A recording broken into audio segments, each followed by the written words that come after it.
الحمد لله وحده والصلاة والسلام على من لا نبي بعده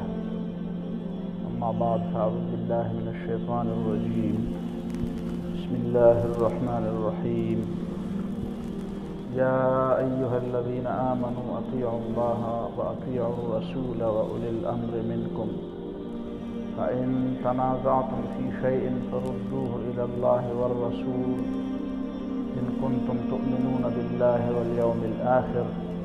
ذلك خير وأحسن تأويلا صدق الله العظيم.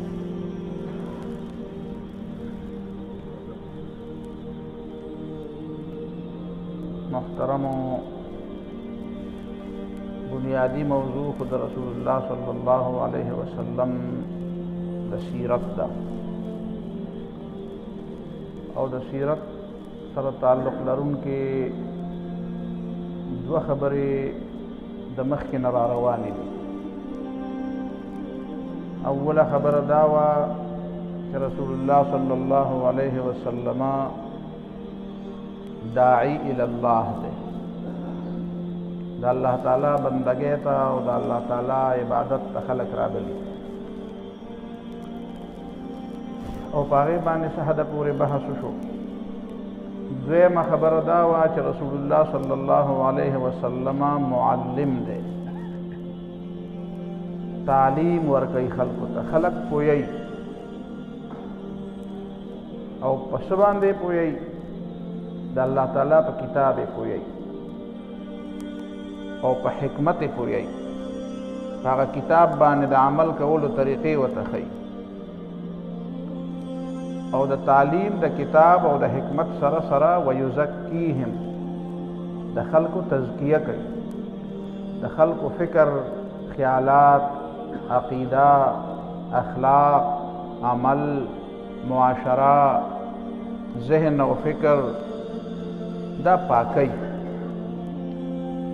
د فکر د اصلاح نه نیولې تر د عقیدې نه بعد د عمل د اصلاح پورې، د اجتماعیت د اصلاح پورې، د افرادو د اصلاح پورې، د خاندان د اصلاح پورې، د معاشرې د اصلاح پورې او بیا د ټولې دنیا د اصلاح پورې. دا ټول دا د تعلیم حصه ده او د تزکیې حصه ده. صرف انفرادي صفائی د پیغمبر مقصد نو چې د سړي خپل کور صفائی او کوڅې صفائی خو چې خواوشا ټول ماحول ګندی نو د هغه صفائی هغه له فایده نه ورکوي.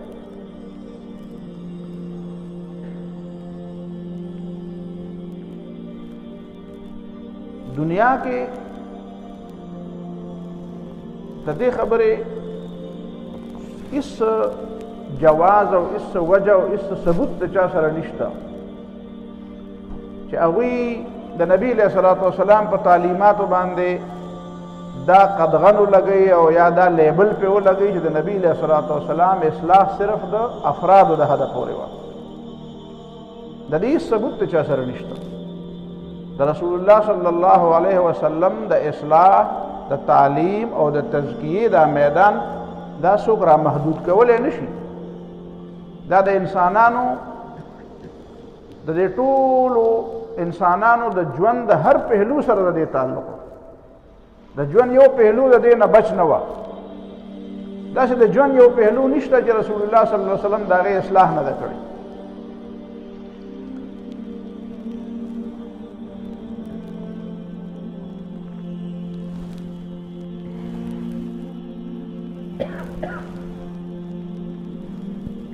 او د رسول الله صلی الله علیه وسلم د اصلاح مطلب صرف دا نه وه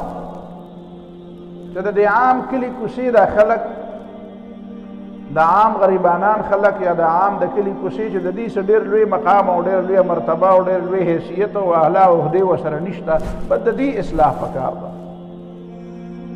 صرف د دې اصلاح هم پیش نظر نه ده، د هغه چا اصلاح هم پیش نظر ده چې چا سره قوت دی، چا سره وس دی، چا سره اختیار دی، څوک بالاتر دي، څوک فیصلې کوي، څوک تړل پرانستل کوي، د هغوی اصلاح هم پیش نظر و.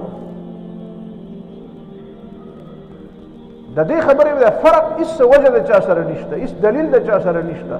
چې نبی علیه الصلاة والسلام د یو عام غریبانانو خلکو د بېوسه بېکسو خلکو اصلاح کوي او د با اختیاره خلکو د طاقت والو خلکو د قوت والو خلکو د تړونکو پرانیستونکو د با اختیاره خلکو اصلاح پرېږدي. دا خو د پیغمبر علیه الصلاة والسلام په تعلیم باندې یو ډېر لوی داغ دی. دا د نبی علیه الصلاة والسلام د تعلیماتو نه گویا کې انکار دی. دا جنت او دا دوزخ، دا حرام او دا حلال، دا جایز او دا ناجایز، دا د غریبانانو لپاره نه دی یوازې،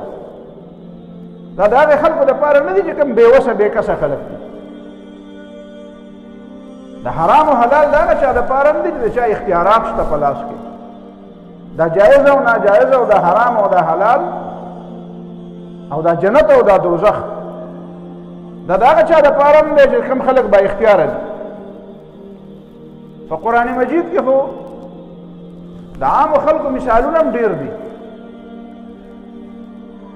خو د ټولو نه زیات مثالونه خو پکې د هغه خلکو ورکړی شوي دي چې کوم خلک با اختیاره دي، چا په لاس کې چې قوت دی. که د موسی علیه الصلاة والسلام واقعه رااخلئ نو د موسی علیه الصلاة والسلام په دې قوم کې غریبانان خلک هم قوم غریب یو زمانه وه چې د دې موسی علیه الصلاة والسلام دا قوم په دې مصر کې صاحب اقتدار قوت ورسره و، حکومت یې و د یوسف علیه الصلاة والسلام نه بعد 80 کاله یوسف علیه الصلاة والسلام حکومت کړی و. د هغې نه بعد د یوسف علیه الصلاة والسلام قوم بني اسرائیل په دې مصر کې با اختیاره و. بیا یو وخت راغی چې بیا په دې مصر کې با اختیاره خلک فرعونان شو، قبطیان یو قبیله وله دی، هغې با اختیاره د موسی علیه الصلاة والسلام پر قوم کې هم ډېرې زیاتې غلطۍ وې او د هغې تذکره هم قرآن کړې ده. خو د موسی علیه الصلاة والسلام د دعوت د ټولو نه لوی مخاطب چې څوک و هغه فرعون او د هغه خلک د هغه ملګري د هغه د دربار خلک. اول ځل چې الله تعالی موسی علیه الصلاة والسلام پیغمبر کو نو ورته وی اذهب الى فرعون انه طغى، فرعون رسیده ته ځکه چې طغا د حد نه زیاتې کړی، سرکشه شوی.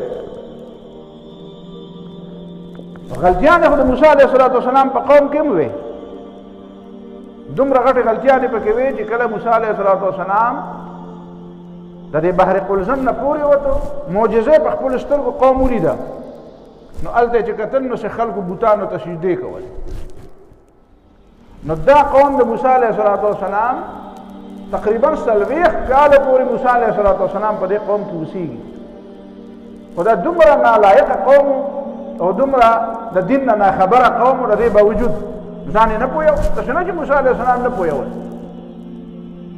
ویا موسی اجعل لنا الها کما لهم آلهه، موسی علیه السلام داسې بوتان موږ لم جوړ کړه لکه دا دوی. خو د دې باوجود چې دا قوم دومره ډېر زیات نالایقه و او بیا چې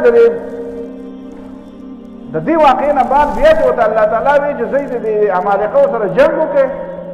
او دا ملک ترې نه واخلئ، نو بیا ورته دغه قوم وایي چې دا معجزې لیدلي دي د موسی علیه السلام، دا فرعون یې په خپلو سترګو لیدلی چې ډوب شو، تباه شو، فوجونو سره تباه شو. بیا دغه موسی علیه السلام ته وایي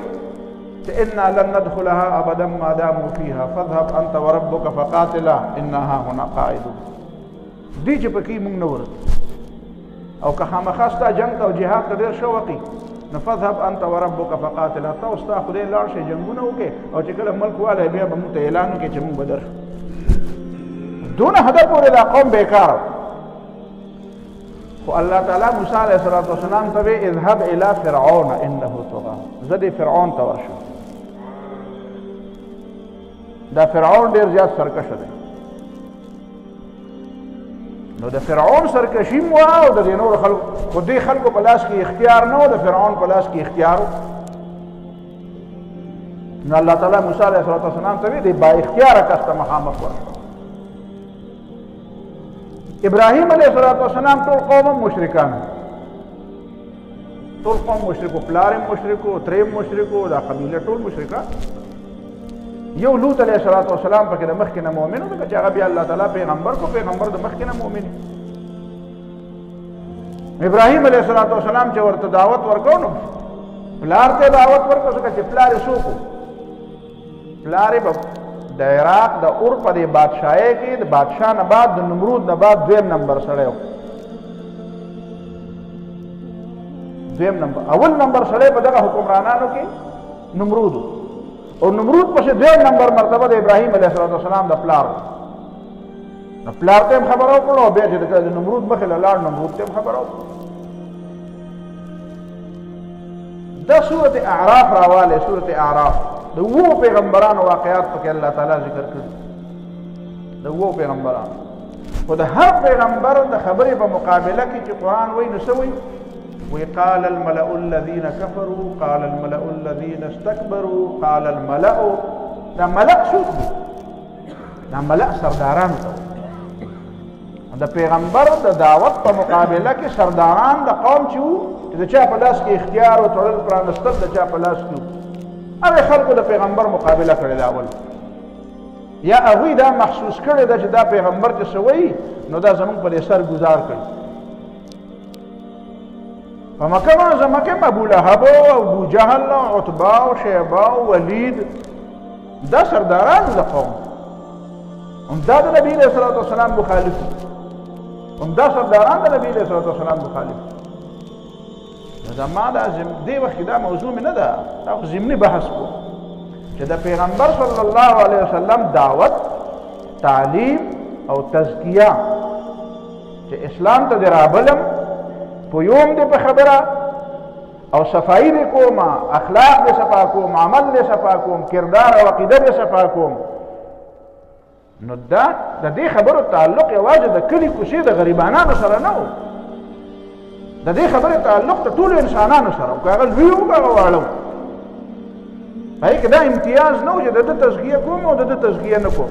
جنت او دوزخ د غریب دپاره دی او د مالدار دپاره دی دا مالداران باسې بې تپوسه جنت ته ځي چې ته وایې چې د دې خلکو تزکیه نه ده پکار دا حکمرانان به بې تپوسه به چې حکمران شو د امام ابن جوزي یو کتاب دی تلبیس ابلیس په هغې کې هغه موضوع دا ده چې دا شیطان خلک څنګه دوکه کوي دا مولیان څنګه دوکه کوي دا زبرګان څنګه دوکه کوي دا کاروباریان څنګه دوکه کوي دا حکمرانان څنګه دوکه کوي دا هر چا د دوکه کولو ځان له طریقې دي چلونه دي د ابلیس سره نو یو خبره پکې په دې کې کړې ده امام ابن جوزي رحمه الله وایي دا حکمرانان په دې دوکه کوي چې ورته وایي چې مړه ته چې دونه غټې کرسۍ ته خدای ورسولې خو د خدای خوښې که نه چې خوښې نه وی نو هسې رسولې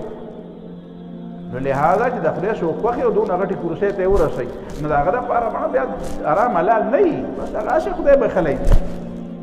هغه هسې بیا خدای بخلی هغه دپاره جایز ناجایز نه وي دا جنت او دوزخ خو د غریب په دې لمنه پسې ورپسي چې کوم سړی دونه غټ سړی شي که نه هغه دپاره بیا جنت او دوزخ نه هغه ټول جنتیان دي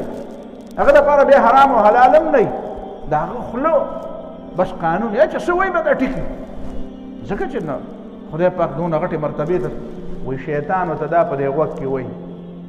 وایي دا یې ته ایره کړي چې قرآن څه ته وایي او حدیث څه وایي قرآن داود علیه السلام ته الله تعالی وایي یا داود انا جعلناک خلیفة فی الارض فاحکم بین الناس بالحق ولا تتبع الهوى فيضلك عن سبيل الله اے داود علیہ السلام ته الله تعالی حکومت ورکړو انا جعلناک خلیفة فی الارض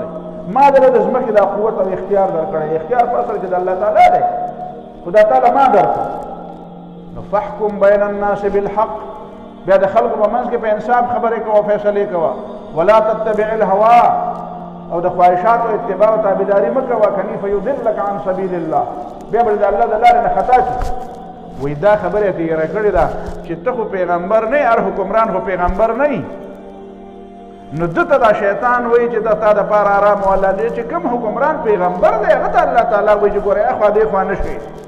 د خواهشاتو تابعداري ونه کړي د الله تعالی د حکم مطابق فیصلې کوه نو بل چاته استثنا د کوم ځای نه راغله او وایي کله ورته دا وایي چې مړه په اسلام کې د غریبانو دپاره دا خبرې د آرام او حلالي او د عامو خلکو دپاره د رعیت دپاره د عوامو دپاره پخوا به ورته رعیت وي اوس ته مو عوام وایي د عوامو دپاره د آرام او حلالي او پاتې شو چې حکمرانان هغوی دپاره په اسلام کې څه هدایات او څه طریقې او څه احکام نشته وایي که دا د چا عقیده نو دا سړی بیا مسلمان نه دی ولې ځکه چې وایي الله تعالی وایي د آیات یې پیش کړی امام ابن جوزي رحمه الله وایي چې الله تعالی وایي چې ما فرطنا فی الکتاب من شیء په دې کتاب کې مونږ څه کمی نه دی پرېښودی او دی وایي چې دا پکې کمی دی چې د عوامو دپاره پکې هدایات ورکړي دي او د حکمرانانو دپاره پکې هدایات نه دي ورکړي وایي که دا د چا عقیده خو دا خو د کفر عقیده خو د قرآن د رعایت نه منکر شو نو اولنۍ خبره مې دا کوله چې د رسول الله صلی الله علیه وسلم د تعلیم د دعوت د تزکیې او د تربیت د دې تعلق یوازې د یو طبقې دوو طبقو سره نه دی اوله خبره ده د دې تعلق د هر چا سره دی د ټولو انسانانو سره او د هر دور د انسانانو سره دی د لوی او د وړو د ټولو سره دی د حاکم او د محکوم د هر چا سره دی دویمه خبره دا ده چې د رسول الله صلی الله علیه وسلم تعلیم چې دی دا یوازې زبانی تعلیم نه و دا تعلیم یوازې زبانی تعلیم نه و د نبی علیه الصلاة والسلام تعلیم عملی تعلیم دغه ته حکمت وایي نبی علیه الصلاة والسلام کوم یو داسې حکم ورکړی دی چې د هغې حکم نبی علیه الصلاة والسلام په خپل عمل نه دی کړی بلکې د بل چا نه یې ښه عمل کړی دی که تاسو په دې موضوع لږه غوندې بیا د نبی علیه السلام پر سیرت کې تاسو ګرځئ او معلومات کوئ ډېر ډېر مثالونه به درله راشي رسول الله صلی الله علیه وسلم د عقیدې تعلیم ورکړی دی په خپله د نبي علیه الصلاة والسلام عقیده د ټولو نه مضبوطه عقیده وه د هېڅ چا نه یې یره په زړه کې نه وه د هېڅ چا نه یې تمه په زړه کې نه وه د هېڅ چا نه د الله رب العالمین نه علاوه د هېڅ چا بړایي او لویوالی او عظمت دا د نبي علیه الصلاة والسلام په زړه کې نه وه محبت د خلکو سره ساتو خیال هم د خلکو ساتو حقوق هم د خلکو ادا کول د خلکو د حقوقو د ادا کولو ترغیب هم ورکو خو لوی د الله تعالی صرف په ذهن کې ناسته وه لوی صرف د الله تعالی په ذهن کې ناسته وه بل چا نه ده یېرېدلی د بل چا نه تمه نه ده کړې د بل چا نه یره نه ده کړې د بل چا د مدد په تمه شوی نه دی فقط د الله تعالی د مدد په تمه باور اعتماد بھروسہ تکیہ دا صرف دا اللہ تعالیٰ په مدد باندې کړی د بل چا په مدد تکیه نه ده کړې الله تعالی باندې مدد کوي ملګری ورته وایي حضرت ابو صدیق رضی الله تعالی عنہ په غار ثور کې چې که ښکته یې وکتل مونږ به ویني دا خلک نبي علیه الصلاة والسلام ته وایي لا تحزن ان الله معنا مه یېرېږه الله ملګری تاسو ته ما یو ځل د ګیري میلر خبره کړې وه د کینیډا د ټورنټو یونیورسټۍ د فلسفې یو پروفیسر هغه وایي چې د نبي علیه الصلاة والسلام په سیرت کې سوچ کوم د نبي علیه الصلاة والسلام یو پهلو ډېر دلایل ده ویلي یو پهلو یو دلیل وایي ما ته د محمد صلی الله علیه وسلم د پیغمبرۍ دا ښکاري چې که دی نعوذ بالله په ده کې 1% هم د شک وی په د خپله پیغمبرۍ کې شک وی او یا نعوذ بالله دروغجن وی نو دی دغلته بیا په دې غار ثور کې ټینګېدی نه شو چې د براوته وي او د خلکو ته به ویلي وی چې یاره بس ټیک ده خو زه تېر په یېر او باطل دا کومه وجه وه سوا د پیغمبرانو دا بله کومه دلیل و کومه خبره وه کومه وجه وه چې رسول الله صلی الله علیه وسلم پر خپله خبره باندې ټینګ پاتې دی او خپل ملګري له تسلي ورکوي خپل ملګري له تسلي ورکوي لا تحزن ان الله معنا مه خفه کېږه غمجن کېږه مه الله ملګری درغجن سړی داسې خبره نشي کولی چې په دې پوه شي چې بس بله لار خو نشته او دښمن دا د خپو ته راورسېد نو هغه بیا راوځي ورته ویل راځئ چې د صلح خبره وکړو نبي علیه الصلاة والسلام دا کار نه کوي دا ولې چې پیغمبر نه وي نو بل سړی سوال نه پیدا کېږي دا د رسول الله صلی الله علیه وسلم د پیغمبرۍ ثبوت دی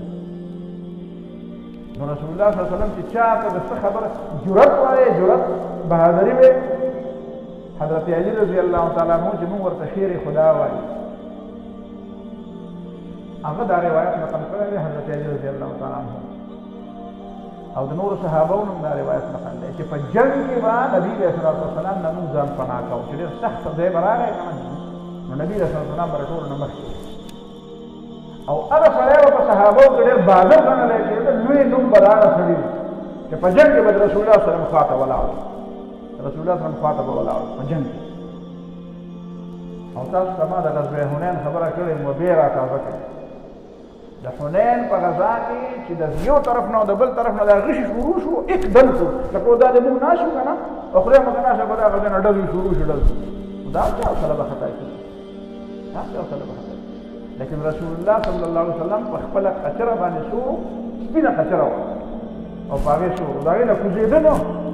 او هغه قچرې دی وال هغه کولی چې مخکې شه د دښمن طرف ته ورمخکې کېږه او اعلان یې کو په چغه باندې وی انا النبي لا کذب انا ابن عبد المطلب زه دروغجن پیغمبر نه یم پیغمبر یم دروغجن نه یم د عبدالمطلب زوی یم نو په داسې وخت کې خو سړی ځان پناه کوي ته څوک ځکه چې ګرځېده خو خلک په نبي علیه السلام پسې مقصد پرې په نبي علیه السلام کې چې ګزار په هغه وکړي او نبي علیه السلام ورته په خپله ځان ښکاره کوي او په سپینه کچره باندې هغه څوک سورېږي په جنګ کې دا خلک خړې جامې ولې اغوندي دا وردیانې خړې ولې چې ښکاري دي چاته تاسو چېرته د فوجیانو یا د سپایانو چې د سپینه وردي لیدلې ټکه سپینه وردي چې پړقېږي دا هر ځای نه داسې چېرته لیدلي دا ولې دا خړه پړه ولې دا ځکه چې دا د تحفظ دپاره پکار او رسول الله صلی الله علیه وسلم په سپینه کچره باندې شو او بیا یوازې دا نه چې په کچره باندې او आवाज کوي بلکې دشمن طرف ته زور لګوي د پونده ورکوي دې کچرې ده او حضرت عباس رضی الله تعالی عنه راځي او هغه دا کچره رامنې کوي هغه واګې هلته رامنې کوي هغه ورته کوز کته ولاړ دا واګې رامنې کوي چې نبي علیه السلام مخکې لاړ نه شي نبي علیه السلام چې په دې پوه شو چې دا تره مې نه پرېږدي د کچرې نه کوز شو پیاده په روان شو خلکو ته د جرأت د بهادرۍ د دلیرۍ د سر د ورکولو سبق ورکړی دی د ټولو نه مخکې ځان پېښ کړی دی او په عامو حالاتو کې هم د جرأت او د بهادرۍ نبي علیه الصلاة وسلام یو ځل په مدینه منوره کې دی او شپه ده شپه ده په دې کې چغه شوه خطرناکه غوندې چغه د انسان چغه نه ښکارېده لکه پښتو کې چې موږ وایو څه د بلا وه څه بلا وه یو چغه او مدینه منوره نه چارچاپېره په ځنګل نور صحابه کرام وایي چې مونږ خو په دې خیال کې چې څه چلو وایي چې مې کاته چې نواز د ځنګل د رسول الله صلی الله علیه وسلم رانه او په یو اس باندې سور یو صحابي دی دغه اس دی په هغې باندې سور توره ورسره ده او وایي خلکو ته وایي چې لا ترعوا خفه کېږئ مه یېرېږئ مه هېڅ هم نشته ما دا ځنګل ټول وکتل یعنی چې چغې سره رسول الله صلی الله علیه وسلم بیا په اس سور شوی دی او بیا تللی دی په ځنګل ته او خلک لا لګیا دي چې مونږ څه چل کړو دې طرف ته ورشو که دې طرف ته ورشو او نبي علیه الصلاة والسلام یوازې د ځنګل نه واپس راغی وایي ټول ځنګل مې وکړ هېڅ هم نشته خیر دی په ارام نه شوی دا قاعد دی عمل ګورې نبي علیه الصلاة والسلام د مونځ حکم کوي په ما او تا باندې پنځه مونځونه فرض دي نبي علیه السلام به څه مونځونه کول د سهار د اشراق مونځ عادت یې وکړه نه خو کړی دی د ساعت د ضحا دا مونځ د رسول الله صلی الله علیه وسلم عادت او دې ته ډېر زیات ترغیب ورکړی دی تهجد زما ستا دپاره نفل دی نبي علیه الصلاة والسلام دپاره لازم و نو ما او تا پنځه مونځونه کوو نبي علیه الصلاة والسلام اووه یا اته مونځونه کول زکات یې په مونږ باندې لازم کړی دی الله ورسول نبي علیه الصلاة والسلام د ځان سره څه پرېښودي نه دي چې زکات پې لازم شي علماو لیکلي په ټول عمر کې په نبي علیه السلام زکات نه و فرض شوی چا په دې خبره ځان نه دی پوه کړی نو هغه وایي چې نبي علیه السلام باندې زکات فرض نه و نه زکات پې فرض و خو زکات خو په پیسو فرض کېږي نو چې پیسو باندې کار تېر نه شي نو زکات ته کوم ځای نه راشي ټولې پیسې خو نبي علیه السلام خرڅ کولې یو ځل نبي علیه السلام مازدیګر مونځ وکړو او فورا کور ته ننوت خلکو وایي چې اچانک څه چلو نبي علیه السلام راووتل صحابو یې تپوس وکړو د خدای پیغمبر څه ناسته څه مسله وه وایي نه په دې مانځه کې راته آیات شو د سونې یو ټوکړه پرته وه په کور کې د پیغمبر په کور کې سونه پرته ما چې دا په غریبانانو د وفات په وخت کې حضرت عایشې رضی الله تعالی عنها ته وایي دلته څه پیسې پرتې دي دا پیسې د پیغمبر د خدای سره په داسې حالت کې نه میلاوېږي چې د هغه په کور کې شاته سونه پرته وي نو نبي صلی الله علیه وسلم ته څه دي هغه هغه په ټولو خلکو خیرات کوي یو سړی راغلی دی نبي علیه الصلاة والسلام ته وایي چې ماله د خدای په دې مال کې څه راکړه او خلکو به ډېر زیاتی ورسره کوو یو دیهاتي حضرت انس رضی الله تعالی عنه فرمایي یو سړی راغی او نبي علیه الصلاة والسلام په دې مرۍ کې څادر واچو او وی مال راکړه د خدای د مال ستا مال خو نه دی ستا مال خو نه دی درته د خدای مال دی ما راشه نبي رسول الله ته مسکې کېده وګورئ مسکې کېده ورته نه بل سړی راغی نبي رسول الله ته وایي ماله د خدای په مال کې فرا کوي دا په دې دره کې د دوو غونډو په دې منځ کې دا دومره ګډې بیزي خدای خبر څو سوه دي په سوونو ګډې بیزي دي وایي دا ټولې ټولې واله سړی په حیران شو الله خپل قوم ته وایي یا قوم اسلمو ای زما قومه مسلمانان شئ ځکه چې فإن محمدا يعطي عطاء من لا يخشى الفقر محمد صلی الله علیه وسلم خلکو له دومره څه ورکوي چې د غریبۍ نه خو یېرېږي د غریبۍ له پروا نه ساتي د دنیا د محبت نه خلک منې کړي نو په خپل ځان له جمع کړي وه نجی حضرت فاطمه رضی الله تعالی عنها یو ځل راغله نبي علیه الصلوة والسلام ته ویل چې په دې لاس کې مې ټولې وشوې میچن کوم د کور کارونه کوم غلامان او وینځ راغلي دي نو ما دلته راغی رسول الله صلی الله علیه وسلم ته فرمایي چې د بدر او د احد شهیدان نه دي د هغې هغه یتیمانان بچي ستا نه مخکې دي ښه ته چې هغې ته بیا پوره شو بیا به ستا پس او چې دوباره بیا راغله نو بیا ورته رسول الله صلی الله علیه وسلم حضرت عایشې رضی الله تعالی عنها ورته ویل چې بیا راغلې او حضرت فاطمه رضی الله تعالی عنها وی دا سبحان الله الحمدلله الله اکبر د ماسوتن د کېدو په وخت کې وایي که نه 3 شپېرې 3 شپېرې 4 شپېرې وایي دا وله د خادمانو نه ښه ده د خپلې لور ته دا وظیفې ښیي او نورو خلکو له څه ورکوي خادمان او نوکران ته ورکوي بیا د هر چا میراث وي نبي علیه الصلوة والسلام وایي زما میراث نشته نحن معاشر الانبیاء لا نورثو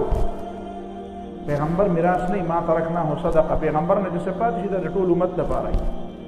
لور یې راغله یوه لور ده حضرت فاطمه رضی الله تعالی ابو بکر صدیق رضی الله تعالی عنه ته ویل ما د پلار خو په خیبر کې په دې فدک کې په دې بنو نظیرو په دې بنو قریظه په دې باغونو کې خو زما د پلار حصه وه نو ما له د هغې نه به میراث کې راکړه نو ابو بکر صدیق رضی الله تعالی عنه ورته ویې چې تا ته پته نشته چې رسول الله صلی الله علیه وسلم فرمایي چې نحن معاشر الانبیاء لا نورث پیغمبران خو چې پاتې شي هغه میراث نه دی پیغمبر مال میراث یوه لور ده خو هغه د میراث نه ده ما ترکناه صدقه بس چې پیغمبر نه څه پاتې شي دا د ټول امت لپاره نو دا د رسول الله صلی الله علیه وسلم طریقه ده چې عمل کوي که نه نو بیا له ټولو نه مخکې په خپل عمل چې تا ته د کومې خبرې تعلیم او تربیت درکوي په هغې باندې ټولو نه زیات عمل په خپله کوي خو د دې بیا نور بې شمېره مثالونه دي د نبی علیه الصلوة والسلام تربیت چې دی دا عملي تربیت تعلیم عملي تربیت د دې وجه نه د نبی علیه الصلوة والسلام عمل حجت دی د رسول الله صلی الله علیه وسلم قولم حجت دی د رسول الله صلی الله علیه وسلم عملم حجت دی وینایم دلیل دی عملم دلیل دی ځکه قرآن مجید دوه الفاظ وایي یو وایي اطیعوا الله و اطیعوا الرسول و اولی الامر منکم د الله او د الله د رسول اطاعت د الله اطاعت وکړئ د الله د پیغمبر اطاعت څه ته وایي اطاعت دې ته وایي چې خبره ومنئ چې درته وایي کوه نو کوه چې درته وایي مه کوه نو مه کوه دې ته اطاعت دویم حکم الله تعالی موږ ته کوي د پیغمبر د اتباع دې ته وایي چې پیغمبر ته ګورئ چې څه کوي نو هغه کوئ الذين يتبعون الرسول النبي الأمي د دې پیغمبر اتباع وکړئ اتباع معنا دا ده چې ورته ګوره چې پیغمبر څه کوي نو عمل حجت دی رویه انداز دا حجت عمل د نبي علیه الصلوة والسلام حجت اوس دې بلې خبرې راځي دا کومه زموږ په دې زمانه کې په دې دور کې دا کومه ایشو راغلې ده په دې لږه خبره ځینې خلک وایي رسول الله صلی الله علیه وسلم په وینا کې داسې څه خبره نشته دی چې کوم ګستاخ رسول نو هغه سزا پکار ده نو دا خبره مې درته دې لپاره وکړه چې د رسول الله صلی الله علیه وسلم وینام حجت دی د رسول الله صلی الله علیه وسلم عمل هم حجت دی آیا رسول الله صلی الله علیه وسلم خپل ګستاخانو ته سزا نه ده ورکړې خلک وایي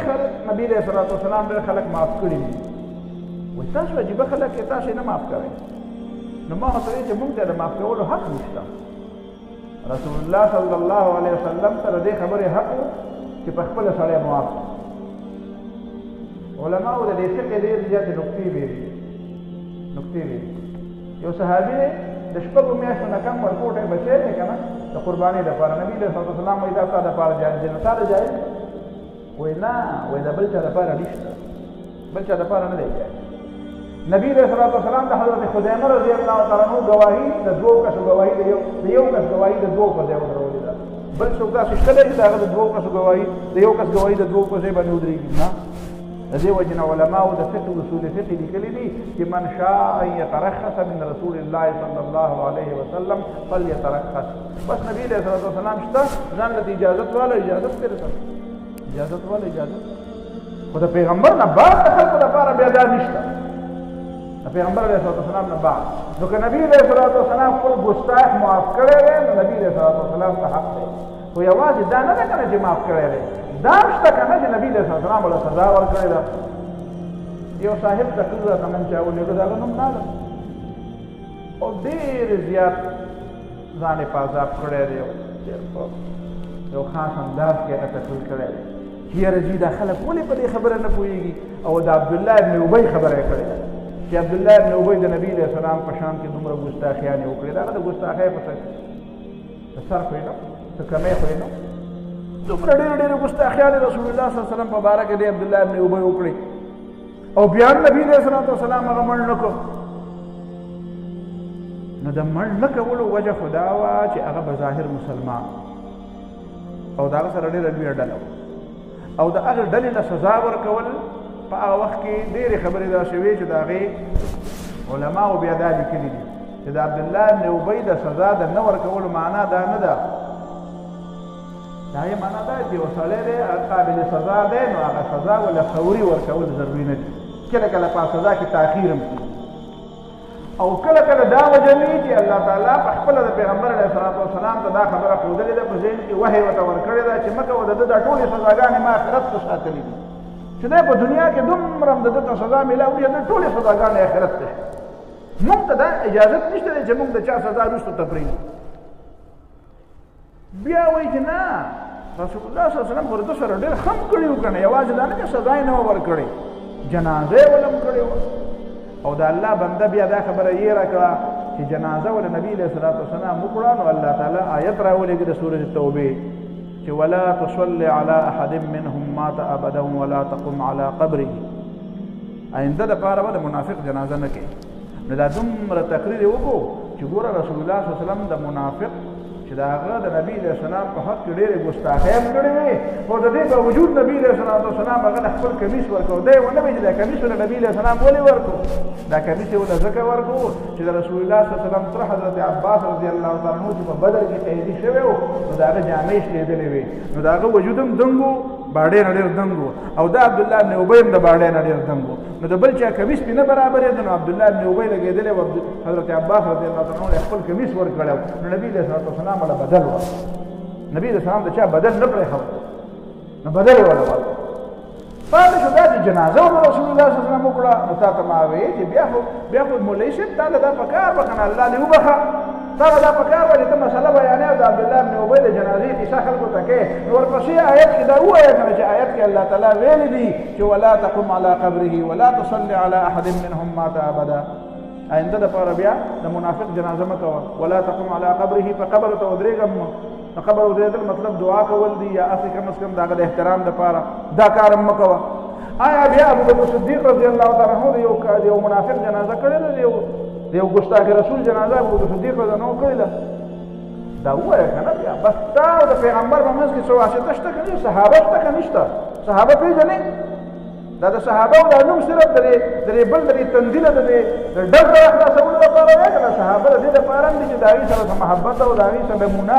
هغه هم د نبي علیه صلات وسلام په دې رنګ کې رنګ خلق هم زموږ لپاره قابل احترام دي نو داسې یو مثال بیا پېښ کولی شي چې د ګستاخ رسول جنازه ابوبکر صدیق رضی الله عنه کړې ده عمر فاروق رضی الله تعالی عنه کړې ده عثمان رضی الله تعالی عنه کړې ده علي رضی الله تعالی عنه کړې ده یاره په دې نورو صحابو کې دا خلفا نو په دې عامو صحابو کې چې یو صحابي کړې ده هغوی خو د هغه د توبې مطالبه هم نه ده کړې د توبې مطالبه هم نه ده کړې بیا دویمه خبره دا رسول الله صلی الله علیه وسلم په عمل کې څومره کسان دي ابن خطل یو سړی دی دا خبره مونږ باب ورکړه روژه کې مونږ کړې وه ابن خطل یو کس دی او د هغه د رسول الله صلی الله علیه وسلم په شان کې ګستاخي کړې ده او نبی علیه الصلوة والسلام فرمایي چې نبی علیه الصلوة والسلام فرمایي چې که د بیت الله د کعبې د پردې نیولي که نه په دغه وخت کې مړ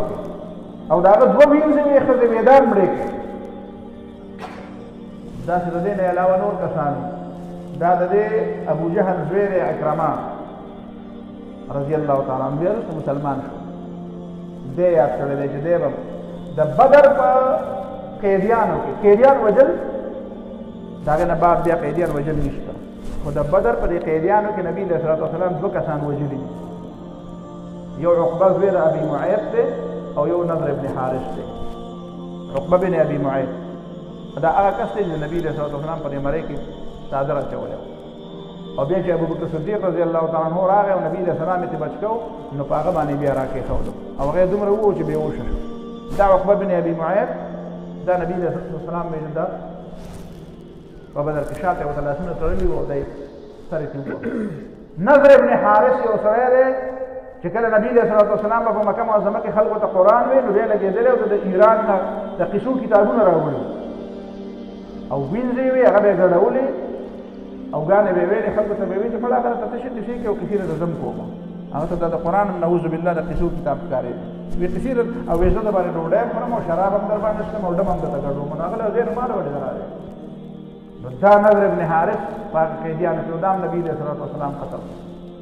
کعب ابن اشرف یهودي و د نبي علیه الصلوة والسلام په شان کې به یې ګستاخي کوله او رسول الله صلی الله علیه وسلم دا آیت وې د دې آیت حواله ورکړه خلک وایي په قرآن مجید کې دې ته اشارې نشته بخاري راواله نبي علیه الصلوة والسلام چې د کعب ابن اشرف د قتل حکم ورکو نو د قتل په دې حکم کې دا الفاظ چې من لکعب ابن الاشرف فانه قد آذى الله ورسوله فانه قد آذى الله ورسوله د کعب ابن اشرف نه باندې څو خلاص کی ځکه دغه الله او رسول ته تکلیف ورکړی ان الذين يؤذون الله ورسوله لعنهم الله في الدنيا والاخره چې الله او رسول ته تکلیف اذیت ورکړي نو الله تعالی په لعنت دی کړی په دنیا کې هم او په آخرت کې نبی علیه الصلوة والسلام یې د مال اذیت راکړی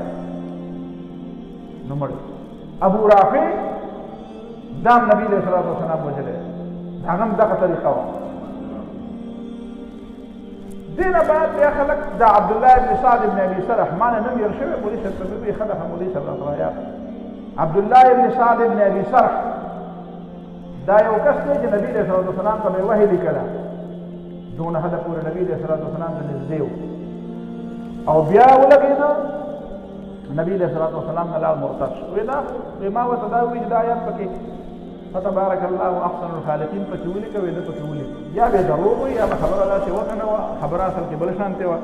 په هغې به چېرته بیا بحث وکړو چې اصل خبره څه وه او که وایه چې څه به بیا بحث کوو اصل خبره داسې وه چې په دې ماحول کې یو خبره راځي کله کله د فطرت یو آواز وي کله کله داسې چې یو خبره راشي که نه تاسو به دا محسوس کړي که نه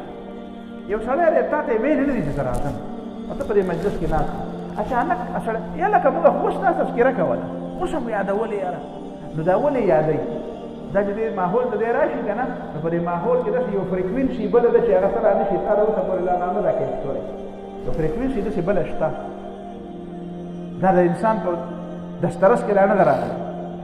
نو یو خبره چې په یو ماحول کې ګرځي اچانک ستا د ذهن ته راپرېږي یو سړی په یو ماحول کې اچانک ستا د ذهن ته راپرېږي ورته وایي هلکه دا خو ما یاده کله کله دا ماشومان یو خبره وکړي دا خپل یو بچي یو خبره کوم ماشوم مسایل لري نو هغه ما ویلي نه زه راځم زما د راتلو وخت نه دی او په کور کې هغه ماشومان ته لګیا ابو راغی اباجان راغی نو واړو ته حیران وي څنګه راغی نه ټلیفون کړی دی نه داسې څه نښه نښه شته نه مونږ ته ویلي چې راځم نه د راتلو وخت دی او په دې کې زه ورننوتم وایي تا ته ما نه ویل خوشحاله نو واړو ته ته خو څه زبرګ نو زبرګ نه دی خبره داسې نه ده دا په دې ماحول کې نو داسې آیتونه چې کله نازل شو نبي علیه الصلوة والسلام دته ویې لیکه فخلقنا العلقة مضغة فخلقنا المضغة عظاما فكسونا العظام لحما ثم أنشأناه خلقا آخر چې دې ته راورسېده نو دی وایي فتبارک الله احسن الخالقین دا اوس ذوق غواړي دا د فطرت اواز نبی علیہ السلام هم دا آیت ته ولیکه نو ده بیا خلکو ته وی دا خو چې څوک ورته څنګه وایي هغسې دي یعنې کوم خبره چې د ده د هدایت کې د کلکېدو ذریعه وه که نه اذا لم يكن عون من الله للفتى فاول ما يجني عليه اجتهاده اذا الله تعالی مدد نه کنه نو عقل سړي له ټول نه غټه دوکا او سټي عقل ماته چې دومره لوی عقل یې کنه دومره په درس سټ ماته نو دا الټا شو نو دې لاړ او خلکو ته مرتد او بیا به په نبی له صلی الله علیه وسلم پسې پوښتنه خبرې به کوي نبی له صلی الله علیه وسلم به دغه نه نو دې د فاطمه کې په موقع باندې دې پټ شو نو حضرت عثمان رضی الله عنه ولا پناه ورکړه او بیا راوستو او د نبی صلی الله علیه وسلم مخ ته ودرو ما ولا پناه ورکړه هغه کلمه ویله وې کلمه وایم مسلمانېږم نبی صلی الله علیه وسلم مخ واړه دې بل طرف ته ولاړ بیا کلمه ویله بیا ته نبی صلی الله علیه وسلم مخ واړه بیا ویله بیا ته نبی صلی الله علیه وسلم مخ واړه چې په څلورم ځل ویله کنه بیا نبی صلی الله علیه وسلم دې صحیح ده نو بیا چې وی صحیح ده نو د خلکو ته وی چې درې ځله مې ته مخ واړه نو پتا شو چې دونه خيار سړی نو چې دا سټی ته والے وي نو یو صحابي ورته وی د خدای پیغمبره تا به لږه موږ ته اشاره کړې وې په سترګو کې کنه وی پیغمبر په سترګو کې اشاره نه کړې پیغمبر په سترګو کې اشاره نه خو چې ما ته مخ واړه چې نه دې منم خبره ایمان دې نه دی قبول نو خو چا به چې ما وی بس نه د کار نه ولې تاسو څه والے وې کنه نو دا د نبی صلی الله علیه وسلم عمل دی کنه د نبی صلی الله علیه وسلم دا پر دا حجت دی کنه دا دلیل دی کنه رسول الله صلی الله علیه وسلم دا عمل دا حجت دی کنه دی یو یهود بخ دغه راواله ودا ترمذی او ابو داود راواله یو یهود راخدا وا یهود راخدا وكانت تقع في رسول الله صلی الله علیه وسلم د نبی صلی الله علیه وسلم به ادبی او مستاخذه کوله یو سړی مړه کړ فاهدر رسول الله صلی الله علیه وسلم د نبی صلی الله علیه وسلم دا سویدا یو بل خدا وینځه ده هغه مړه پته ولګېده چې ښځه مړه شوې نبي صلی الله علیه وسلم یې باس شابس وایي څوک دی چې د دې ښځې قاتل څوک دی یو نابینا صحابي دی هغه پاڅېدو وایي د خدای پیغمبر دا ما وجلې ده دا زما وینځه وه نه ماتې دوه بچي دي ډېره زیاته مې خوښه وه او دا به په مخه ستا په باره کې بې نازیبه خبرې کولې او ما به ورته وایي چې مه کوه زه نورې خبرې برداشت کوم دا نشم برداشت کولی خو چې نقل لارې ته بېګا مې پکې یو سومده مې وکتل یو پشقاو ده چې ورته مونږ وایو چې دا دواړه طرفونه یې تېروي وی هغه مونږ په دې خېټه کې تاو را تاو کړل او باندې مې خلاص ما وجل نبی صلی الله علیه وسلم بېځه وروستو بیا د دې نه لږې مسلې پیدا شوې اوس خلک یو خبره بله کوي و د امام ابو حنیفه رحمه الله مسلک دا نه دی کوم چې اهل علم په دې خبرو پوهېږي د هغې دپاره صرف یو دوه جملې وې د ټول امت اجماع ده په دې خبره که نه وایې نو شامي راوالی شامي په دې باندې د ابو بکر ابن المنذر په حواله باندې اجماع نقل کړې ده چې په دې باندې ټول امت اجماع ده د احنافو نه علاوه نور خلکو په اجماع نقل کړې ده حتی کې قاضي عیاض رحمه الله چې الشفاء فی حقوق المصطفى د نبی علیه السلام په سیرت کې کتاب لیکلی دی د هغه حواله هم ورې شامي نقل کړې ده هغه وایي چې د داسې سړي توبه هم نه قبلیږي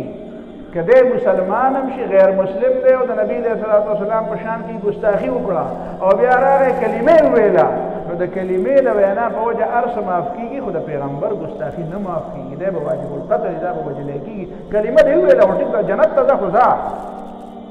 مرګ دی د امام ابو حنیفه رحمه الله په دې ملګرو کې په دې احنافو کې دوه رایې دي د هغې دوه رایو مطلب دا دی چې دا مرتد دا ګستاخ چې وجلی کېږي د ده دا وجل چې دي دا حدن دي که دا تعذیرن دي یعنې د حد په بنیاد به دی وجلی کېږي که د تعذیر او د سزا په بنیاد به وجلی کېږي نو که د حد په بنیاد وجلی کېږي نو حد په توبه نه معاف کېږي نو بیا توبه قبوله نه ده که د تعذیر په بنیاد وجلی کېږي نو تعذیر په توبه معاف کېدی شي ځکه چې د هغې اختیار قاضي ته او د هغې اختیار حاکم وقت ته دا خبره فرق خو شته په احنافو کې او دا علمي مسله جدا ده خو دا نشته چې یاره د ده لپاره قتل نشته ستا په آیین پاکستان کې هم دا لیکلي دي نو دا خبره ده چې وایي حکم الحاکم یرفع الخلافه چې کله د حکومت یو فیصله راشي د قاضي یو فیصله راشي عدالت یو فیصله وکړي یا د ملک قانون یو خبره جوړه شي د اختلاف ختم شو و چې کله د آیین پاکستان کې دا ولیکلی شو چې د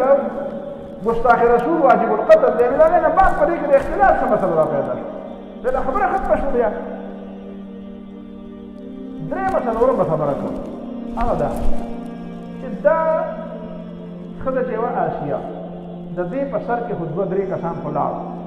یو جنت ته لاړ او دغه دوه پته نه لګي چېرته به یو خو ممتاز قادري دی چې شهید شو هغه دوه چې یو شهباز بټي و وزیر چې هم په دې وجلی شوی او دویم سلمان تاثیر هم په دې وجلی شوی د هغې دوه به الله تعالی ته پته زه نشم ویلی چې جنت ته به تلېږي دوزخ ته به تلېږي د شهید په باره کې خو ویلی شم او د هغې په باره کې نشم ویلی بس دا زما خبره ده زما حق ته ویلی شي تا نشم پرې کولی نو زه نشم او دونه لویه مسله ده او دا مسله څه سره پیدا شوه تاسو د دې نه لږ ځان خبر کړئ ځینې خلک وایي دا مولیان چې کوم دي که دا ډېر جذباتیان خلک او دا خلک راپاڅوي دې مولوي صاحب د اوسه پورې څومره خلک راپاڅولي دي لکه په چا پسې څو کاله وشو د مولوي صاحب دلته کې او زمونږ نه جوان دی زمونږ نه کشر دی نو څو کسان دلته په دې حیات آباد کې راپاڅولي دي دا خپل مقتدیان زر نه زیات مقتدیان دلته هر وخت لمونځ کوي نو څومره خلک په خلکو پسې راپاڅوي چې ورشئ د دوکان لوټ کړئ ورشئ دا سړی مړ کړئ څو کسان دلته وجلي شوي دي لکه شمار راته معلوم دی وایي دا مولیان ډېر زیات جذباتیان دي وایي دا خلک راجمع کړي او هغې سره هم دا چلو کړو تاسو ته پته ده حقیقت څه حقیقت دا دی چې دغه ښځه چې دا په کوم کلي کې اوسېږي د شیخو پورې کې د مظفرګل علاقه ده نو په هغې کې د ډېرې مودې نه اوسېږي نو چې ټولو خلکو ورته پته ده چې دا ښځه ده او دا داسې پاکه ښځه ده نو دا یو سړی ګواه خو به د دغه کلي نه راغلی وی چې د دې ښځې په حق کې ګواهي کړې وی که نه یو سړي د دې په حق کې یوې ښځې د دې ښځې په حق کې ګواهي نه ده کړې ټول کله د دې مخالف شو ولې او چې د مخکې نه مخالف نو دا دغه د ژوندۍ څنګه ګرځېده دویمه خبره دا ده چې کله دا فیصله وشوه دا خبره دې وکړه دا ګستاخي دې وکړه څه ګستاخي کړې ده هغه تاسو په اخباراتو کې ګورئ او یو ځل نه ده کړې بار بار یې کړې ده نو بیا وایي سپریم کورټ په خپله فیصله کې وایي چې دا خو 15 ورځې پس دا مقدمه درج شوه د 15 ورځې پس مقدمه چې درج شوه نو دا د دې خبرې دلیل شو چې دا ټیک شی نه و شوی دا مقدمه درج کېدل او نه درج کېدل په دې بحث نه کوم چې اف آی آر څنګه درج کېږي زه په خپله تللی یم په یو معامله کې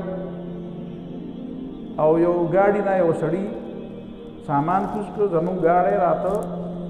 هغه هلک کشر هلک بس نه پوهېدو شاته په ګاډي کې سامان پروت و سامان یې اوچت کړو سړي په خپله ولیده او د هغه نمبر چې کوم ګاډي کې هغه سامان دا کېښود وتښتېدو د هغه ګاډي نمبر یې ماله راکړو او زه ورغلم تاڼۍ ته دا د نن نه 15 کاله مخکینۍ خبره ده یا 4 کاله به کېږي زه ورغلم او هغه له مې نمبر هم ورکړه پولیس له ما ته یاره جي دا پته نه لګي نو داسې چل دی ورسل دی او ما ځان سره ملګري مې بوتله نه زما هلته فریاد چا واورېده او هغې باوجود چې هغه نمبر مې د ګاډي ورکړ نه هغه نمبر هغه ګاډی د اوسه پورې چا ګرفتار هم نه کړه هغه سامان هم لاړ پای کې سامان قیمتي سامان دا داسې اسان کار دی دا پولیس دا اف آی آر درج کول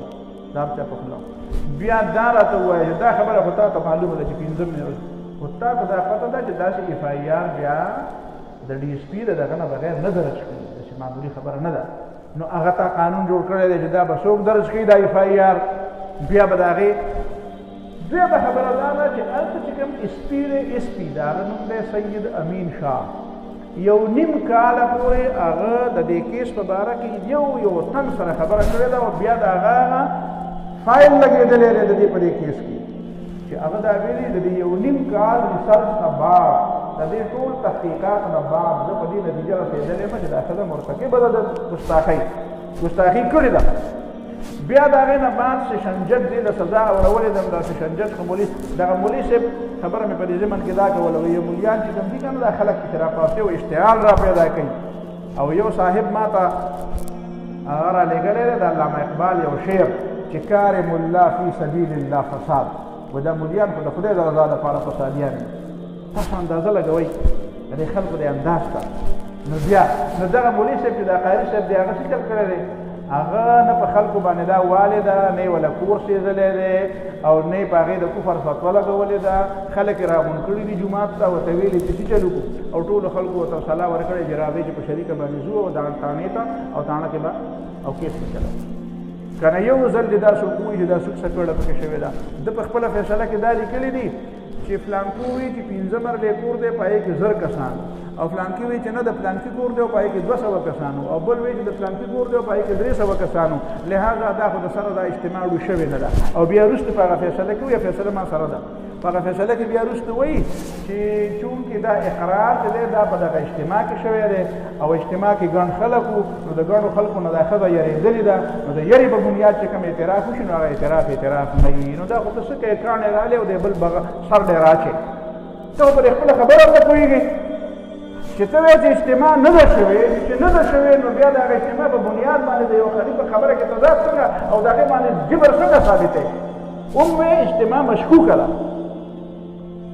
اجتماع مشکوکه ده خلک نه دي راجمع شوي ځکه چې هغه یو وایي په پنځم رلیپور کې 1000 کسان هغه بل وایي 200 هغه بل وایي 2500 هغه بل وایي ما ته پته نشته نو دې معنا دا شوه چې دا خلک نه دي راجمع شوي او ورپسې بیا وروسته وایي په دغه فیصله کې چې دا چونکې ډېر خلک راجمع شوي وو او د ډېرو خلکو نه خدای یېرېدلې وه نو په دې کلي کې چې اوسېده نو نه یېرېده په دې پټي کې چې یې کار کاوه نو نه یېرېده دا شپې ورځې چې پکې دا دومره تېرېدې نو نه یېرېده خو صرف د ګڼې خلکو د راجمع کېدل ولې دا خلک چې به دغلته په دې کلي کې وو نو دا به بیا چېرته کې د دې اجتماع نه چې لاړو دا به بیا اسمان نه خاطر دا په دغه کلي کې اوسېدو دا یره صرف په دغه موقع باندې وه خو ستا په دې خبره وایم چې ته وایې چې دا اجتماع نه ده شوې نو چې نه ده شوې نو بیا پسې دا وروسته څنګه وایې چې دا اقرار ځکه کافي نه دی چې دا د جبر اقرار دی دې باندې زور شوی دا یېرېدلې وه که دې اقرار نه کولی نو خلکو وجله نو اقرار خو د مخکې نه هغې خبره کړې وه نو خلکو هسې ولې نه وجله بیا اقرار ته پکې نو دا عدالت و دا عدالت و ته خو وایې چې خلک په زور باندې خلک راجمع کېږي او خلک ظلم کوي او زیاتۍ کوي او په خلکو باندې دباوونه اچوي بیا زه یو تپوس بل کوم دا سیشن کورټ دا فیصله کړې وه د سیشن کورټ نه بعد هائی کورټ دا فیصله وکړه چې کله سلمان تاشر د دې خواله هلته ورغی جیل ته نو هغه ویلي چې صدر زموږ خپل دی زه به د صدر نه وله معافي والم نو د سر د معافۍ لارې دپاره هم درخواست چې ورکړی شو هلته کې هائی کورټ هغه منع کړو چې نه صدر ته به معافي درخواست نه کوي نو هائی کورټ د دې اپیل هم رد کړ د صدر نه د معافۍ درخواست هم له رد کړ او سزای موت هم وله چې سیشن کورټ ورکړی و هغه هم وله بحاله ساتله او 8 کاله دا کیسه روانه وه اوس تاسو نه تاسو کوم د بهر دنیا تاسو ته په امریکایانو څه ویلي نن تبصرې ګورئ امریکایان وایي د سپریم کورټ د دې فیصلې نه دا پته ولګېده چې په پاکستان کې اقلیتونه محفوظ نه دي ته وګوره ورته که نه 8 کاله یې پیسې بې ګناه تېر کړه په جیل کې نو زه هم دا تپوس کوم چې دا عدالت او دا انصاف صرف په سپریم کورټ کې میلاویږي او صرف صاحب نثار یې ورکوي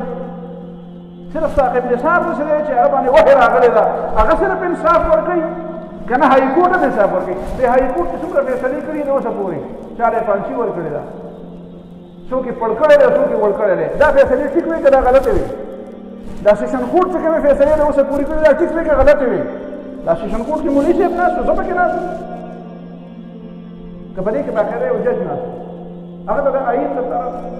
د آئین مطابق د فیصلې اختیار وکړه نه نو دې سیشن کورټ چې دا او د دې نه علاوه د پاکستان کې دا څومره سیشن کورټونه دي دې سیشن کورټونه چې دا فیصلې کړي دا ټیک دي که غلطې دي چې کله به بیا سپریم کورټ ته نه ده تللې فیصله د هائی کورټ چې دا فیصلې کړي دا ټیک دي که غلطې دي او دې هائی کورټ چې دې ښځې د 8 کاله دې په دې جیل کې تېر کړل ته به مغرب ته د دې څه جواب ورکوې چې دلته په پاکستان کې انصاف صرف سپریم کورټ کوي او هغه هم هله کوي چې د بهر نه پې دباو راشي هغوی دا نه دي ویلي چې تاسو ډېر زیات د انصاف فیصله وکړه هغوی دا ویلي دي چې جرأتمندانه فیصله یې وکړه د پاکستان سپریم کورټ جرأتمندانه فیصله وکړه جرأتمندانه معنا دا ده چې د خلکو د خپل ملک او د خپل قوم او د خپل د دباو د هېڅ چا پروا یې ونه ساتله او زمونږ خبره یې ومنله دا ډېر زړور دي لکه ماشوم چې سړی په شا وډبوي که نه چې شابس هلکه تکړی سبق دې یاد کړی دی نو مطلب یې دا دی چې کوم سبق درته مونږ ویلی دی همدا دې یاد کړی دی تاسو ته پته ده ویټیکن پېژنئ د عیسایانو مرکز چې دی په روم کې د هغې پوپ چې کوم دی د کیتولک چرچ پوپ چې دی پوپ فرانسیس هغه باقاعده ټلیفون کړی دی پاکستان ته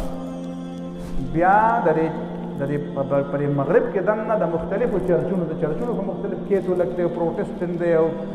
ارتوډکس دی او چرچ اف انګلینډ دی 4-5 چرچونه دي د دې ټولو چرچونو بیا یو کمیونټي ده د دې بیا یو کمیټي ده د هغې سربراه یوه ښځه د هغې پاکستان ته ټلیفون کړی دی بیا دا چې کوم یورپی یونین دی که نه د پاکستان د هغې سره تجارت بند شوی دی او معاهده بیا تازه کول غواړي یورپی یونین پاکستان ته ویلي دا د هغه تېر حکومت په وخت کې ورته ویلي چې دا اسیه راله راکړئ او دا اسیه ازاده کړئ کري نو بیا تاسو سره تجارتي معاهدې نه کوو. دا ټوله خبره ځي او راځي د یوې خبرې لا چې د بهر دنیا د طرف نه دباو هم دی او بل دا چې د بهر دنیا سره به تجارت هم وکړو. نو د دې خو یو اسانه لار وه، د دې یو اسانه لارې دا وه چې سپریم کورټ به دې له ورکړې وې د قتل په ځای باندې به زه دا وایم څه د عقل خبره وه. سپریم کورټ به دا ویلې وې چې دا د قتل په ځای باندې دې ته عمر قید سزا میلاو. بیا به دې عدالت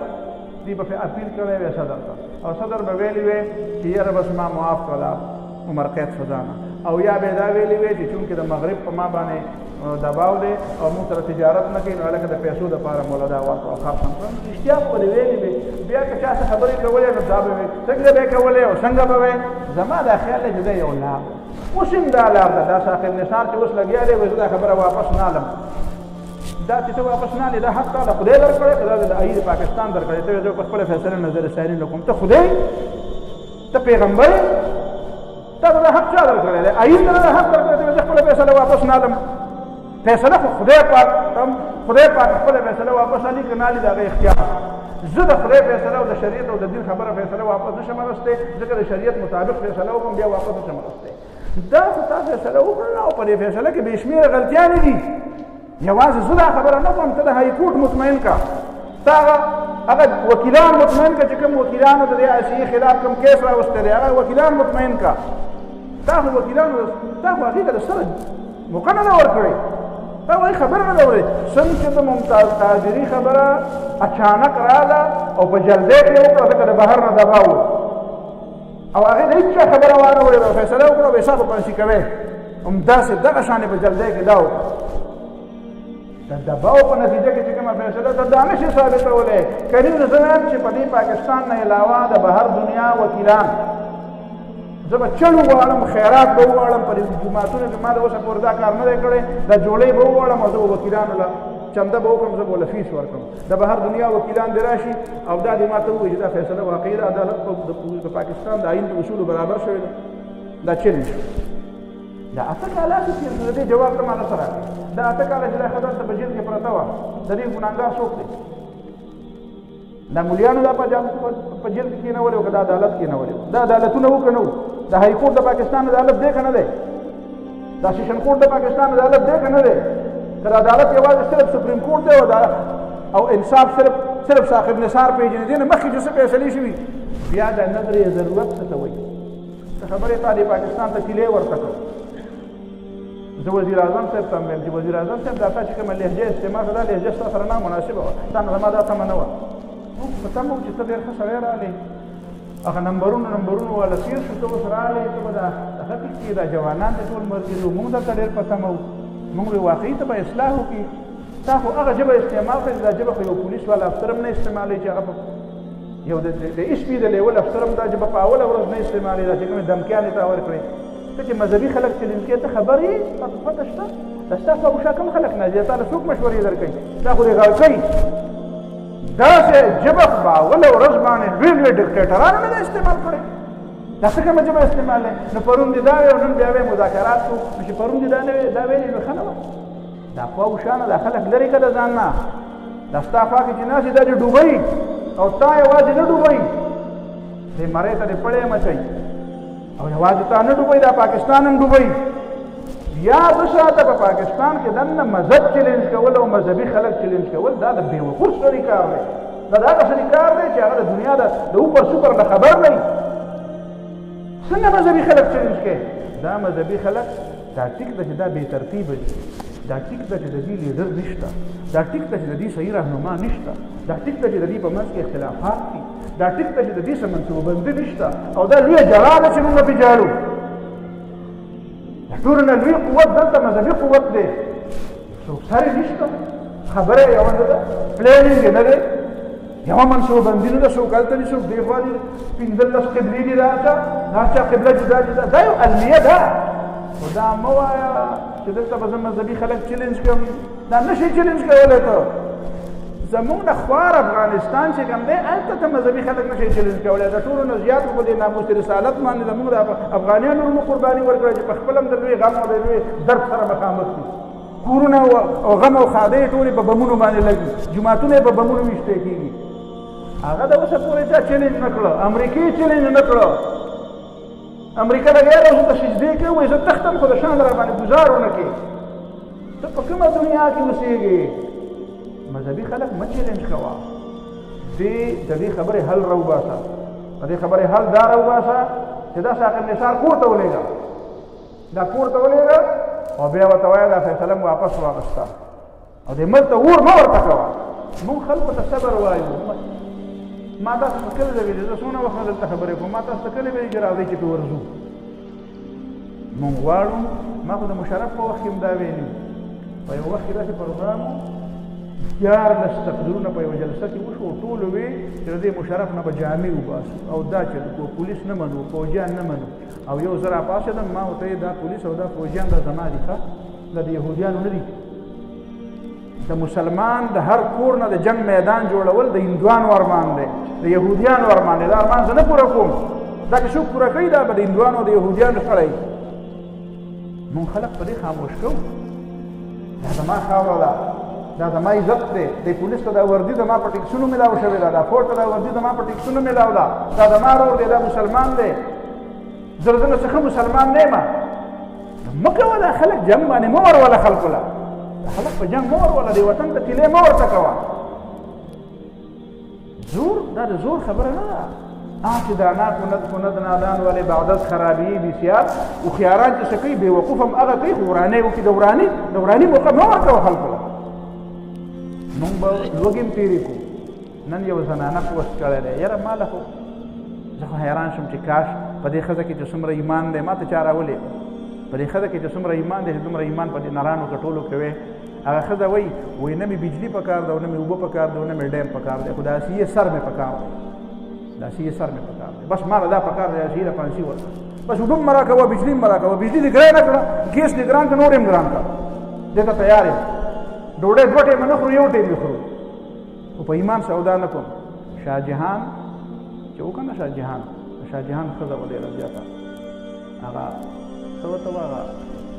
دا څه محل بي بي وه که څه وه، هغه دا تاج محل کې دې ممتاز محل نوم د شاه جهان د دغې ښځې څه نوم و؟ ممتاز محل نوم یې و. دا نو ممتاز محل شیعه ګڼه وه. په هغه زمانه کې یو شیعه لګېدلی و، نو هغه د عمر د نوم توهین کړی رضی الله تعالی عنه. د عمر دا لفظ نه دی، عمر هغه یو لفظ ویلی و، بدبخته دومره لوی ظالمي. یو کتاب یې لیکلی، په هغه کتاب کې هغه په خپله جمله دا لیکلي دي، وایي زما دا عمر نه دی، عمر وایي زما د خپل عمر نه نفرت دی. ولې؟ وایي ځکه عمر خو یو شان دي. نعوذ بالله من ذلک. دا جمله هغه ویلې وه. د چا توهین یې کړی و؟ د حضرت عمر رضی الله تعالی عنه. نو د هغه فایل مخې ته راغی. نو دا شاه جهان چې ولې چې به ولاړو که نه، چې به دا فایلونه کتل، نو دا دغه به ورسره شاته ولاړه، دا ممتاز محل به ورته شاته ولاړه، په دې اوږو به یې لاسونه یې ښودي چې زما د مطلب فایل خو پکې چېرته نشته. نو چې د دې سړي د عبدالله یزدي دی که څه شی دی، بهرحال دا یاد به شي چېرته ده. نو ده چې د ده فایل چې راغی که نه، نو دی ورته وی د شاه جهان دی چې دا خو پانسي کوي، دا د حضرت عمر رضی الله تعالی عنه توهین یې کړی ده، خو پانسي. نو هغې ورته وی نه دا به نه پانسي کوي. یو ځل یې ورته وویل، بل ځل یې ورته وویل. زه ورته مخ راواړو، په فارسي کې به یو جمله ده په دې تاریخ کې لیکلې شوې ده. ورته یې وی چې بیګم تو را جان دادم ایمان نه دادم. بیګمې زړه مې درکړی دی، ایمان مې نه دی درکړی، په ایمان سودا نه کوم. اکبر جلال الدین اکبر نه دی، اکبر چې د ټولو نه لوی بېدینه و، لوی بېدینه و، د هندوانو نه پسې بدتر و. یو ځل د مسلمانانو او د هندوانو جګړه شو په جومات باندې. جومات له هغوی سامانونه راوړي، هندوانو ته پټ کړل، هلته پې مندر جوړ کړو، خښتې او سامانونه د مسلمانانو او هغه پې مندر. کیس راته شیخ عبدالغني او عالم دی، هغه له راغی. هغه وایي یاره دوی که خو باچا صاحب خلاف خبره خو مې وکړه، خو بیا زما هم خیر نشته. نو باچا صاحب له راغله، ورته یې ویې چې صاحب داسې چل دی چې د هندوانو د مسلمانانو جګړه ده. نو ویې څه پې وکړم؟ وی ته پکې فیصله وکړه. وی فیصله پکې څه مسله پکې څه ده؟ وی مسله دا ده چې هغه هندوانو له بیا مسلمانان ورغله، نو یو د هندوانو د مسلمانانو نه هغه سامان هم تښتولی د جومات او په هغې مندر جوړوي، او بل طرف ته چې مسلمانان هلته ورغلل، نو هغې د پیغمبر په شان کې بدې ردې مې ویلي دي. د پیغمبر علیه السلام په شان کې به دی ویلي وی اکبر ورته وی چې څه کې هغه کوه وګوره پیغمبر علیه السلام په شان کې خبره نشم برداشت کولی زمان بیا خیر نشته او هیچا خیر نشته یعنی هغه سړی چې هغه دین بدلوي د خدای د دین په ځای باندې ځان له دین الهي جوړوي څه پکې د هندوانو په خبره رالي او څه پکې د سیکانو رالي او څه پکې د اسلام نه رالي هغه هم وایي چې ګورې نورې خبرې کولی شم کولی شم خو د محمد صلی الله علیه وسلم او د پیغمبر علیه السلام په شان کې د ګستاخۍ د الزام په ځان نشم لګولی نو زه دا وایم چې په دې خبره لږ ځان پوهول غواړي ښه دا اور مه ورته کوه دا وطن زموږ د ټولو وطن دی ښه ته هم پکې خوره موږ پکې څه خورو مزدور خلک پکې څه کوي ته خبرې د خلکو نه چې خلک څنګه شپې ورځې سبا کوي خلک څنګه شپې سبا کوي د دې وطن دپاره د څوک قربانۍ ورکوي هغه څنګه شپې سبا کوي مزې خو پکې ته کوې میا طفیل صاحب د الله تعالی وبخي یو ځل په هغه زمانه کې چې ضیاء الحق صدر و جنیجو وزیر اعظم و نو چا د پاکستان خلاف خبره کړې وه نو میا صاحب وی پاکستان ته دعا کوئے وی پاکستان نہ ہوتا تو سندھڑی کا جنیجو وزیر اعظم نہ ہوتا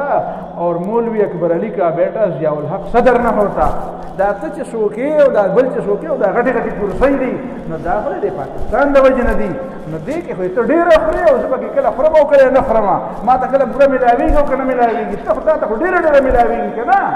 نو دا تا ته چې ډېره ملاوېږي نو په دې ځمکه باندې ستا دا کرسۍ هم پرته ده نو لږه مهرباني وکړه څومره چې دې خوړلې ده که نه دې سره زیاتې مه کوه دا هغه بنیادي خبرې املاک خرابول حق نه اخوا دېخوا خبره کول د دې چېرته اجازت نشته دا د مسلمانانو زموږ دا طریقه ده چې ایله په خپلو راکېږي او په پردو ګاډو راکېږي او په پردو بنګلو او په سرکاري املاکو راکېږي دا د بل چا کار دی دا زموږ مسلمانانو کار نشي کېدی محمد احتجاج درته ما منې کې او د ایماني غیرت نه ما منې کې نو اخرنۍ خبره دا کومه چې ما مخکې هم دا ویلي کال دوه کاله مخکې مې په درس کې دا خبره کړې اوس یې بیا چې که دا صورتحال چې تاسو د ګستاخ رسول دپاره بیا په خپل قوم باندې دا ځمکه تنګوئ نو بیا به دا علما راجمع شي او یو فیصله به وکړي زما پکې یو رایه ده چې بیا به دا خلک دا اختیار بیا د مسلمانانو دی دا اختیار بیا د مسلمانانو دی چې عدالت دا کار نه کوي که نه بیا دا اختیار د مسلمانانو دی داسې مه کوه ته دا غواړې چې مسلمانانو ته دا اختیار میلاو شي او یو افراط تفریطه پیدا شي موږ خو د اخره حده پورې ګزاره کوو کنې بیا علاج دغه دی واحده مسله ټولې مسلې چې کومې دي که نه دا ما مخکې په دې روژه کې ویلي او بیا مې چې په هره معامله کې د فیصلې نافظ کول سزاګانې نافظ کول دا د عدالتونو کار دی زما کار نه دی دا د حکومت کار دی زما کار نه دی خو یوه خبره داسې ده چې که په هغې باندې بیا څوک عمل نه کوي نو دا بیا زما په لاس کې هم ده دا د ستا په لاس کې هم ده دا بیا د ټول امت په لاس کې ده د دې امت دا علما به راجمع کېږي او په هغې به یو فیصله کوي او هغه فیصله به د دې امت د مسلمانان دا بیا نافظه کوي دا مسلمانان د خپلو اولوالعلمو خبره مني هغه د ګستاخ رسول سزا ده څومره مثالونه تاته ما ووي نبي علیه صلات وسلام په زمانه کې خلکو په خپله دا د یو نابینا صحابي خبره چې مې ته وکړه هغه نبي علیه السلام نه دی راغلی د خدای پیغمبر زما د ښځې دا چل کړی دی هغه ول هلته قصه تمامه کړې ده او ته به څه وکړې چې کوې نو صحیح ده که نه دا ټیک ته دا به روان دی که نه دا به روان دی دې ته دا خو د دغه سودا نه ده د تاوان سودا خو دا نه ده خو زه ویم بیا درته ویم چې د دنیا د حالات داسې نه دي چې ته داسې کار وکړې دا خلک په دې مه مجبوره کوه دا خلک مه چیلنج کوه دا سړی پوه کړه دا سړی پوه کړه د خپله خبره واپس والي واخر دعوانا